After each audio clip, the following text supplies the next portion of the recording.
Si Kevin Love mukhang gusto pang sumabit na rin kay LeBron sa Sixers. Possible backup center kung gusto pa ng Philadelphia ng araw mag-addition ng veteran sa roster para sa reunion kay LeBron. Samantalang ngayon, nararamdaman naman na ng Lakers yung wrong decision ng araw ng mga to sa pag-trade kay DeAndre Ayton sa Wizards. Base yan sa mga analyst pero mukhang si Ayton masaya na rin sa Wizards.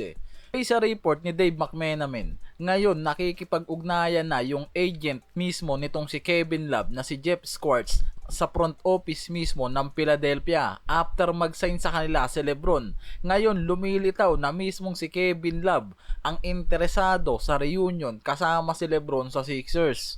Pero sinabi mismo ng ESPN reports kasi na kahit malapit si Love at LeBron, hindi nga raw guaranteed magkakaroon ng roster spot agad o papipirmahin itong si Kevin Love ng veteran deal bago mag-start ang training camp dito sa Sixers.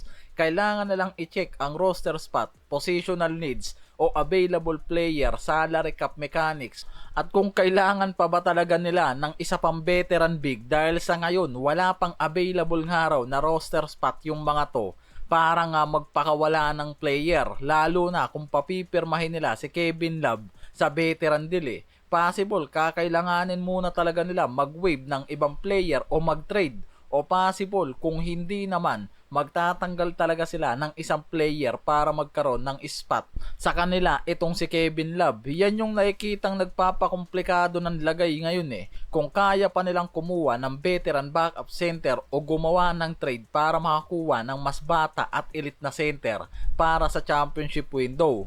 Nung Cleveland days niya kasi, kaya pa niyang maging major offensive weapon. Ngayon kasi, mas realistic nga raw talaga kung magiging veteran reserve big man siya or stretch 4, hindi na talaga siya aasahan bilang big man scorer. Mas bagay nga raw sa role niya ngayon 10 to 20 minutes sa may spacing, rebounding, second unit offense, situational playoffs minutes lang. Ang problema, ang hanap kasi ng Sixers ngayon, backup center na potential starter din dahil gusto nilang maging ready kung may hindi magandang mangyari dito kay Embiid or kung nasa bench yan. Ayaw nilang mawalan ng solid impact center. Meron sila sa roster ngayon na dalawang backup center. Itong si Adem Bona sa second unit at reserve nilang si Ariel Lukporti. Kaya yung tanong kung susugal nga raw talaga ang Sixers dito ay Kevin Love na veteran backup center o kung mag-aantay yung mga yan ng possible trade para makukuha ng elite backup center sa market. Veteran center na itong si Kevin Love. Meron na silang LeBron na veteran din. Kaya possible yung backup center na habol nila, elite yung center na pwedeng makasabay dito kila Embiid. Kaya possible kahit may reunion si Kevin Love kay LeBron, nakikitang problema pa rin kung kaya pa nilang sumugal sa isang veteran player para sa championship window.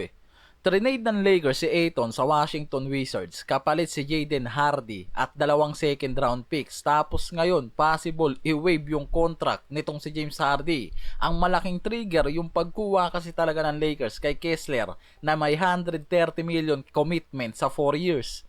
Kaya ang buong off-season parang isang malaking what if nga raw ngayon sa Lakers. What if nag-buy-in si Ayton ng mas maaga? Baka nasuot niya pa yung pina-customize niya na domination chain. Biro lang. Possible kasi kung mapaaga nga raw sana yung buy-in niya, possible hindi siya gagamitin ng Lakers sa trade. Masyado rin kasing mataas na yung salary demand na hinihingi niya.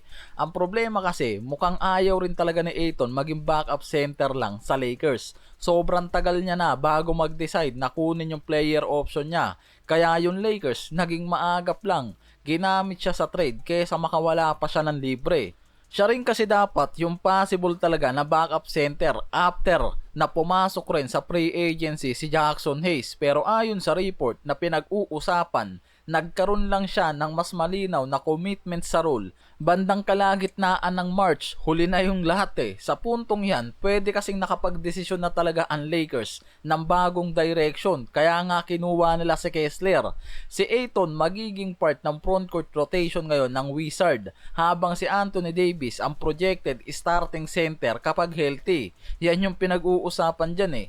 May isa pang malaking factor itong si Alex Sarr na yung center nila na nasa recovery na rin ngayon galing sa fractured right foot sustain. Inaasahan na yan sa mga workout game nila kaya possible na hindi nga raw siya ang maging backup center agad sa Wizards. Depende sa magiging lagay nitong si Davis o nitong si Alex Sarr. Depende sa matchup, injury at kung paano ginagamit nitong si Coach Brian Keefe ang lineup nila. Pwedeng maglaro si Davis at Ayton sa ilang combination lang.